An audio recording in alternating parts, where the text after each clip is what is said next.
सभी state PCS, UP triple SC की लेखपाल आदि भर्तियां, यूजीसी नेट, साथ ही साथ एसएससी, आरआरबी आदि परीक्षाओं के लिए 30 मई 2020 के सबसे इम्पॉर्टेंट करंट अफेयर्स को आइए शुरू करते हैं। पहला प्रश्न होगा, 800 किलोमीटर लंबी हर्बल सड़क किस राज्य में बनाई जाएगी? तो हर्बल सड़क यह एक नया कंसेप्ट है। ये एक ऐसी सड़क होगी जिसकी दोनों पटरियों पर हर्बल ट्रीज होते हैं, जैसे कि नीम, पीपल, सहजन, अश्वगंधा आदि, इनका रोपण किया जाएगा। और ये योजना बनाई गई है उत्तर प्रदेश में, यानी कि ऑप्शन बी इसका सही जवाब है, याद रखिएगा। अच्छा, उत्तर प्रदेश दिवस ये कब मनाया जाता है, ये कमेंट करके आप बताइए। अगला प्रश्न है, विश्व भूख दिवस अभी हाल ही में कब मनाया गया? विश्व भूख दिवस, तो फ्रेंड्स अभी हाल ही में विश्व भूख दिवस मनाया गया 28 मई को, और ये द हंगर प्रोजेक्ट की एक पहल रही थी। द हंगर प्रोजेक्ट की एक पहल रही थी, याद रखिएगा।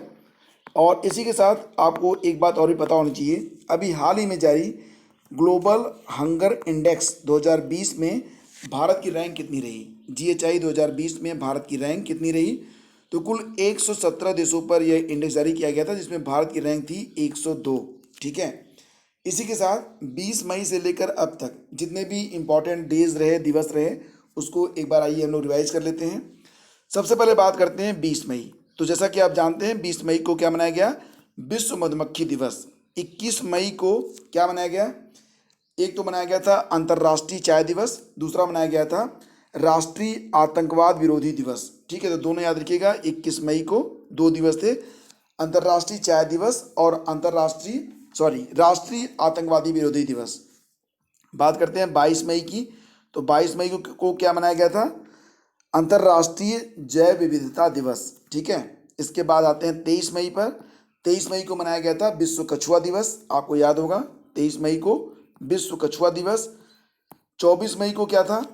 राष्ट्रमंडल दिवस, कॉमनवेल्थ डे। 25 मई को मनाया गया था विश्व थायराइड दिवस। और अब 28 मई को क्या मनाया जा रहा है?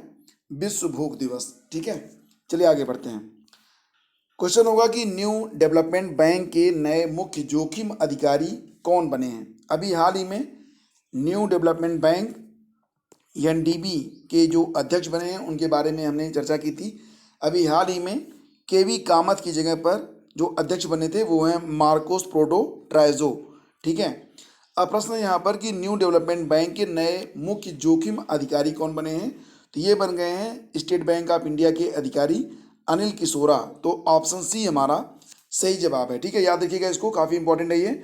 और इसी के साथ टेड्रोस एडनोम घेब्रियस, ये कौन है? ये हैं WHO के डायरेक्टर जनरल, महानिदेशक टेड्रोस एडनोम घेब्रियस। ठीक है, तो सारे पॉइंट यहाँ पर इंपॉर्टेंट थे, सबको हमने डिस्कस किया। अच्छा, जो न्यू डेवलपमेंट बैंक है इसका पहले नाम क्या था? इसका पहले नाम था ब्रिक्स बैंक, और इसकी स्थापना जो ब्रिक्स कंट्रीज हैं उन्होंने 2014 में की थी। तो इतने पॉइंट आपको पता होने चाहिए। एक बात और भी याद रखिएगा, अभी हाल ही में कैपजिमी ग्रुप के नए CEO बनाए गए हैं, ऐमान इज्जत। ठीक है, चलिए आगे बढ़ते हैं। किस देश ने PAKDA पैगडा स्टील्थ बॉम्बर विमानों का निर्माण शुरू किया है और ये अगली साल तक कंप्लीट हो जाएंगे? तो ये शुरुआत की है रूस ने। ऑप्शन बी इसका सही जवाब है। रूस का विमान ये जो है पैगडा, ये USA का एक विमान है USB-2, जो कि आया था 1997 में। ये उसका जवाब माना जा रहा है। और इसी के साथ आपको बता दें कि चीन भी अपना स्टील बॉम्बर विमान, जिसका नाम उसने क्या रखा है? जियान H-20, ये चीन का विमान है, ये चीन विकसित कर रहा है। पैगडा जो है रूस का विमान, ये Sukhoi SU-57 supersonic fighter jet के बाद की का नेक्स्ट जनरेशन विमान होगा पैगडा। ठीक है, याद रखिएगा इसको। नेक्स्ट क्वेश्चन होगा, सिंगापुर में भारत के नवनियुक्त उच्चायुक्त कौन बने हैं? सिंगापुर में भारत के नवनियुक्त उच्चायुक्त बन गए हैं पेरियासामी कुमारन। तो ऑप्शन ए इसका सही जवाब है। आपको बता दें कि इस लेक्चर की PDF आप इस वीडियो के डिस्क्रिप्शन में लिंक है, वहां पर क्लिक करके प्राप्त कर सकते हैं। गोविंदाराजू चिंतला के बारे में आप जानते होंगे, इन्हें अभी हाल ही में नाबार्ड का नया अध्यक्ष बनाया गया है। नाबार्ड, इसकी स्थापना कब हुई थी? 1982 में हुई थी। दिलीप उम्मेन को क्या बनाया गया है अभी हाल ही में? भारतीय इस्पात संघ का अध्यक्ष बनाया गया है। भारतीय इस्पात संघ का नया अध्यक्ष बनाया गया है दिलीप उम्मेन को। विप्रो का नया एमडी और सीईओ किसे नियुक्त किया गया? तो विप्रो के जो नए एमडी और सीईओ बने हैं ये हैं थियरी डेलापोर्ट, और इन्होंने किसका स्थान लिया है? इन्होंने स्थान लिया है आबिद अली नीमचवाला का। ठीक है, तो सही जवाब है इसका ऑप्शन ए। विप्रो के बारे में बात करते हैं तो विप्रो की स्थापना कब हुई थी? तो फ्रेंड विप्रो की स्थापना हुई थी 1945 में, 1945 में। इसका हेडक्वार्टर कहाँ पर है? बेंगलोर में। और बेंगलोर किस नदी के तट पर बसा है? ये प्रश्न भी कई बार स्टडी जीके में पूछा जाता है, और इसका सही जवाब है वृषभावती नदी के किनारे बसा है बेंगलोर। नेक्स्ट होगा, किस भारतीय को आईओसी में ओलंपिक चैनल कमीशन का सदस्य बनाया गया है? तो ये हैं option A Narendra Batra. Option A इसका सही जवाब है। तो आईओसी ने ओलंपिक चैनल कमीशन का जो सदस्य बनाया है वो नरेंद्र बत्रा को बनाया है। आईओसी का फुल फॉर्म क्या होता है? International Olympic committee. इसकी स्थापना कब हुई थी? 1894 में। इसका हेडक्वार्टर कहाँ पर है? स्विट्जरलैंड के लुसाने में। अध्यक्ष हैं थॉमस बाग। ठीक है, नेक्स्ट, केरल की पहली महिला डीजीपी कौन बनी है? काफ़ी इंपॉर्टेंट क्वेश्चन है ये, और इसका सही जवाब है आर श्रीरेखा। आर श्रीरेखा ये केरल की पहली महिला डीजीपी बनी है। ठीक है, याद रखिएगा इसको। क्वेश्चन नंबर 9 पे आते हैं। हाल ही में किस देश में भारतीय पुरातत्व सर्वेक्षण को 1100 साल पुराना शिवलिंग मिला है? तो ये देश है वियतनाम। Option B. वियतनाम के बारे में आप जानते होंगे। वियतनाम की राजधानी कहाँ पर है? तो फ्रेंड्स वियतनाम की राजधानी है हनोई। ठीक है, कहाँ है वियतनाम की राजधानी? हनोई। और वियतनाम की जो मुद्रा है उसका नाम क्या है? वियतनामी डंग। वियतनामी डंग। और भारत और वियतनाम के बीच एक मिलिट्री एक्सरसाइज भी होता है जिसका नाम क्या है? विनबैक्स। ठीक है, विनबैक्स। तो याद रखिएगा इतने पॉइंट्स इसमें। और अब बात करते हैं भारतीय पुरातत्व सर्वेक्षण के बारे में। आर्कियोलॉजिकल सर्वे ऑफ इंडिया, इसकी स्थापना बहुत पहले हो गई थी 1861 में, और स्थापना किसने की थी? अलेक्जेंडर कनिंघम ने। अलेक्जेंडर कनिंघम इसके संस्थापक थे।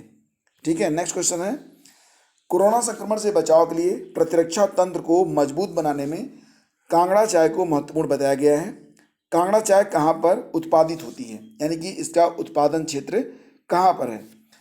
तो दोस्तों जैसा कि आप जानते हैं, Indian council of medical research, Indian council of medical research ने ये कहा है कि हाइड्रोक्सीक्लोरोक्विन जो कि मलेरिया की एक दवा है या CQ, इसके स्थान पर अगर कोरोना वायरस से संक्रमित व्यक्ति पर HIV रोधी दवा का प्रयोग किया जाए तो ज़्यादा अच्छे परिणाम मिलेंगे। तो वहीं पर हिमाचल प्रदेश के institute of Himalayan bio source technology, जिसको आप कहेंगे IHBT, फुल फॉर्म क्या होगा इसका? इसका फुल फॉर्म होगा institute of Himalayan bio resource technology के निदेशक हैं डॉक्टर संजय कुमार। उन्होंने कहा कि कांगड़ा चाय के उपयोग से जो इम्यूनिटी होती है वो इतनी बढ़ जाती है कि उसका बचाव यानी कि कोरोना वायरस से संक्रमण नहीं होगा। तो इंसान की इम्यूनिटी को बढ़ाने के लिए कांगड़ा चाय के प्रयोग की बात यहाँ पर की जा रही है, जो कि हिमाचल प्रदेश में उत्पादित होती है। तो फ्रेंड्स ये थे आज के सबसे महत्वपूर्ण करंट अफेयर्स। वीडियो पसंद आया तो इसे लाइक और शेयर आप लोग जरूर कीजिएगा, और चैनल पर अगर पहली बार हैं तो इसे सब्सक्राइब करके बेल आइकन को दबा दीजिएगा, और बेल आइकन दबाने के बाद ऑल पर क्लिक कर देंगे तो आपको हर वीडियो का नोटिफिकेशन मिलने लगेगा। डेली करंट अफेयर्स की PDF को प्राप्त करने के लिए आप यहाँ पर क्लिक कर सकते हैं, या फिर सिंपली आप हमारा जो वीडियो है उसका डिस्क्रिप्शन आप चेक कर सकते हैं। Thank you so much, have a great day. जय हिंद।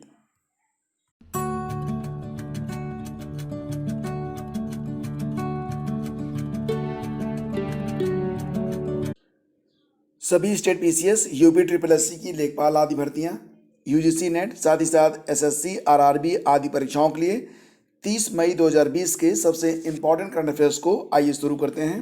पहला प्रश्न होगा, 800 किलोमीटर लंबी हर्बल सड़क किस राज्य में बनाई जाएगी? तो हर्बल सड़क यह एक नया कंसेप्ट है।